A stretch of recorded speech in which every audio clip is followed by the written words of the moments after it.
Yo guys, what is going on? Coming back at you with some more BT4 games. Great Legend is finally coming out in the English TCG, so I'm super excited to play lots of games featuring tons of new decks and archetypes that have been introduced in the set, and one of the powerhouses of this set is Yellow WarGreymon. I think a lot of people are looking forward to a very powerful yellow deck that is not necessarily Shine Greymon. We can finally play like a different viable strategy, but WarGreymon revolves around, of course, WarGreymon, and then facilitating things like Anjuamon.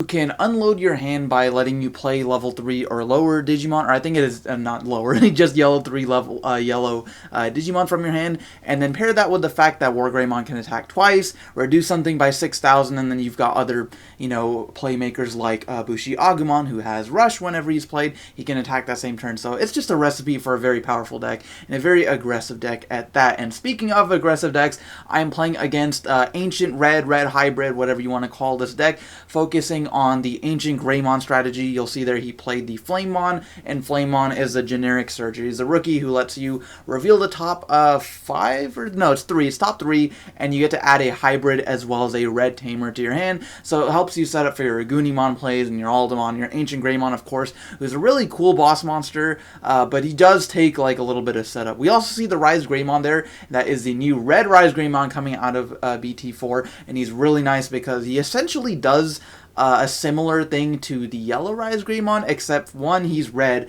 and he's also treated as a yellow while he's on the field, but also it's a Digiburst effect, so it doesn't necessarily happen when he's Digivolved, so you can kind of, wait and Digivolve him in the raising area and then bring him out later, so that's really nice. So I am actually going to go into Yellow WarGreymon right there. You guys saw I had a bit of a slow start because I did end up having to just play the Anjuamon for whatever I think she's like an 8 or something. Yeah, she's a 7, yeah, so it's pretty expensive. But WarGreymon does let me get that draw, and then I also get to add the top card of my security, reduce something by 6,000 so I kill his Flamemon. And then I'm going to attack twice with that. I'm going to play a Bushi Agumon from my hand. Now, I could have actually procced Anjuamon's effect twice there. It's not a once per turn, actually, so you can play 2 yellow level 3s from your hand. I decided not to. I kind of wanted to keep the Patamon in my hand, especially because he's not doing too much on field. I don't want to waste his on-play effect in case I need it. And then I ended up attacking with the Bushi Agumon. Didn't expect him to survive. I really just wanted the draw because I hardly had any cards in my hand, so I just evolved him to Rimon, and I did end up attacking with the other Bushi Agumon. So now leaving my opponent with 1. I think I'm in a very good position having 3 Digimon on field. If he doesn't get rid of my WarGreymon, it's probably gonna, I'm gonna be able to go for game most likely, because that's 4 attacks I've got on the field right there. And with 1 memory, the only thing he can really do is like Gaia Force me. Because he's going to attack over my Terurimon. He'd have to get rid of one of my other Digimon, so he'd probably have to get rid of my WarGreymon. But Ancient Greymon could attack over, but like I said, he doesn't have enough memory to do that. He is going to gain a memory with the Marcus there. We saw he played that off of the Rise Greymon's Digiburst effect, so then it gives you +1 memory whenever you attack him with the Greymon. And there it is. There is the Gaia Force, so Gaia Force is going to delete my WarGreymon, which is kind of ironic because that's his signature attack. But anyway, so I'm going to start my turn with 8, which is fine. I still have a Bushi Agumon on field right now, and I drew into the champion that I needed, so that was super sweet. So I'm going to go into Pidomon, who is the new 1-cost blocker out of BT4. Yellow finally has access to the 1-cost blocker, and I think green and purple and black also get theirs in the new starter decks, and then we don't get the blue and red ones until BT5. But it just helps speed up the deck, because now I don't necessarily have to pay 2 for a Digimon I'm probably going to Digivolve over anyways, because you saw there I'm going to go into Rise Greymon just to use the Digiburst effect. Rise Greymon also lets you play the Tamer from your hand, and its on-play effects do activate, so I get to play the TK and use his effect to search through my security there. Finally got a Salamon, so I got a rookie that I can, do something with, and I don't have to, waste its on-play effect like I would Patamon. I'm going to evolve into the Terurimon, and then now I just drew into the WarGreymon for the top deck there, and that is a total 8,000 reduction, because Rise Greymon also gives him 2,000 reduced, because I do have a Tamer in play, and then I'm going to add the top card of my security in hand. I think I deleted his Rise Greymon here, but regardless, I'm just going to attack his security once for the first attack, and then I'm going to, add my security to my hand. unsuspend him, and then just attack 4 games. So that's going to be game 1. So then game 2, my opponent is going to start. Of course, he is hatching his Koromon, which is a pretty solid strategy if you're going for Ancient Greymon, giving that extra 1,000 boost, potentially making him like a 16,000 if you've got him and the promo Agumon, which gives your Greymon Digimon plus 2,000. Now, be aware that that Agumon does not actually work with the Burning Greymon. That's like a translation thing. And if you want more details about that, I think Bandai did like a whole like post on that on their official site. But anyways, my opponent is going to play the Flamemon. Unfortunately, is going to whiff on that because unfortunately, Ancient Greymon is not searchable through Flamemon's effect. He's not a hybrid form, right? He's 10 warriors. He's in a Mega Digimon, but he's not actually hybrid form, so you can't search him. Also, didn't draw any Tamers off of that. So unfortunately for me, my hand is also kind of bad because I did not open a level 4. So I went ahead and Digivolved the Salamon, but then I'm going to hard play the Anjuamon for 7, which is not too bad. 7's not like the highest play cost, especially because she does have a really powerful inherited effect that lets you just unload your hand. So I'm just trying to get my WarGreymon set up, so like if he doesn't get rid of that, I think I'll be in a pretty good position because as you see, I also have the Chaosmon Valder Arm in my hand, which is a super powerful level 7, so I'll be able to get rid of potentially multiples of his Digimon. Like he's got 2 level 4s right now, so if he keeps those guys on field, I'll be able to do something about that. But nope, he is just going to Gaia Force for 8, deleting my Anjuamon and not even giving me the chance.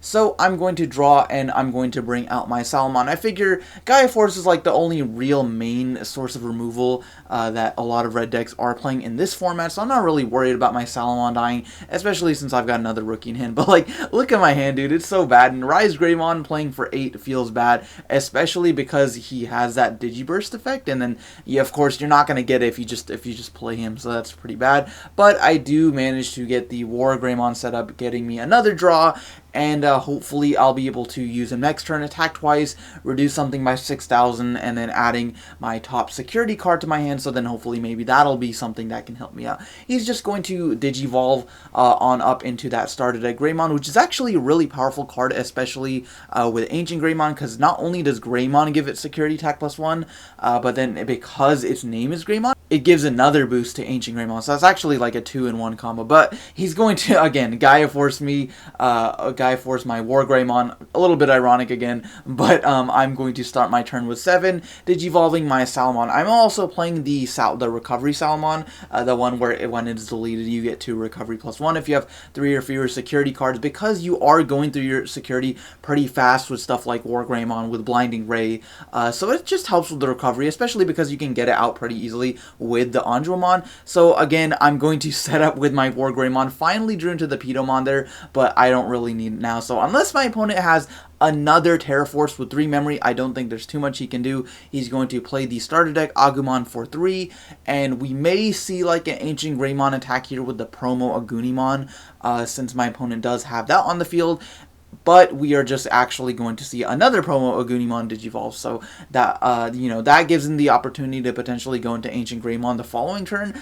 But so like you guys will see. So I'm going to bring out my Salamon, and now that I do have the WarGreymon on field, I'm going to attack. WarGreymon's effect lets you add the top security card to your hand, unsuspend him, and then reduce something on your opponent's side of the field by 6,000. So I'm going to get rid of the first Greymon stack over there, and then I will check 1 security for 11,000 DP, and first security check, it is actually an Atomic Inferno, which gives all of your opponent's Digimon, or in this case all my opponent's Digimon, all of your Digimon is what the card text says, security attack +1 until the end of your opponent's next turn. So all of his guys can attack, basically they'll check 2 cards every single time they attack, and then I'm just going to attack once more, not being able to use the Anjuamon because I actually still do have 4 security cards, but still getting 2 attacks in was really powerful. I'm going to set up my blocker with Pedomon. Again, he's just super good because he is a 1 cost, and now that my WarGreymon is suspended, I'm going to probably want to protect him, but instead of that, I'm actually just going to get rid of my WarGreymon and go into Chaosmon Valder Arm, which is super powerful. Again, he has that when Digivolving, reduce something by 7,000, and you can activate that effect twice. So I'm going to get rid of both of the Agunimons there, not giving my opponent the chance to go into WarGreymon, or not WarGreymon, Ancient Greymon, because I really don't don't want that guy to come out. That can potentially take out multiple of my security cards. But even if he did, I do have the Pidomon. So we're going to see an Aldemon. So Aldemon has that base security attack +1. He's not going to get the 4,000 boost because he doesn't have a hybrid underneath him. But he also does have another security attack boost from the Greymon there, as well as from the Atomic Inferno. So that's a potential 4 check. Like, he'd check all of my security if he attack. However, with only 7,000 DP, it might not be the best idea to just straight up attack. So we're going to see an Agunimon in order to pass turn, so that's going to be played for 5. And now the security attack boost from Atomic Inferno does actually wear off. So I'm going to start Digivolve my Salamon. I really like the Salamon because the +1000 is really nice in tandem with WarGreymon, especially because it's not a once per turn. So because WarGreymon can attack twice, you can actually trigger that effect twice, which is really nice. So I'm going to go ahead and Digivolve that, and then I'm thinking I could go ahead and get rid of one of his Digimon because I do have the WarGreymon, which is a 4,000 reduction there. I'm going to swing with Valdron first. Don't really care if he dies because I'll get the +3 memory boost. But the only thing I could run into security is like an Omnimon, but I'm not even sure my opponent's playing it. I'm going to go WarGreymon for 3. He has that Digiburst 2 effect, so I get to trash any 2 of my Digivolution sources. I'm going to trash the Pidomon and the Koromon because those don't really do me anything. And I'm going to reduce his Agunimon by 4,000. Attack security, Salamon's effect triggers. I'm going to reduce it by another 1,000. That's 5,000 total. Agunimon dies, and unfortunately, I do run into a WarGreymon for 7,000 DP, which actually matches my WarGreymon, so he ends up going to the trash. You do see I also have the Lucemon there. Lucemon has that Magna Angemon effect, where you get recovery +1, but you can reduce his cost if you have 10 or more cards in your trash, which I do not currently, so I'm going to hang on to him for now. I'm just going to play TK, which you could argue it's a little bit late in the game to be relying on TK, but I did want the search, especially because I don't, again, have any level 4s in my hand, and there are none in my security, but I'm just going to add that Bushi Agumon to my hand because he does have that rush ability. So if I manage to play him the following turn, I can just straight up attack. And I mean, how would I do that? Because he's a 5 cost. Well, again, Angemon has that amazing effect which can just play him from my hand, and then I can immediately attack. So that's basically 2 attacks in 1, and with only 1 security, my opponent really does have his back against the wall. I think he's going to just attack here with the Aldemon, because, yeah, he's not drawing into the Ancient Greymon, which that's one of the, downsides of this deck. It's very reliant on Ancient Greymon getting those multiple security checks and, the floating ability. He's going to survive both security checks with the Aldemon, and unless he has, like, a Terra Force or sets up a block or anything, nope, we are going to see a Greymon Digivolve for 2, probably just trying to dig further into his deck so that he can maybe do something out my board, but after that, he's just going to go into the WarGreymon for 3, which is a great card, especially in Ancient Red because you can play stuff like Marcus and Tai. But with that, I have 3 Digimon in play, and I'm just going to go ahead and attack with the rest of my Digimon for a game. I'm actually going to swing with the Chaosmon, use Angelomon's effect, get the Lucemon recovery, so that's a really nice combo, but again, extremely unnecessary right there. But anyways, guys, that's going to be the game. If you did enjoy, go ahead, let me know in the comments, and, like, subscribe, all that good stuff. But thank you guys for watching, and I will see you guys next time.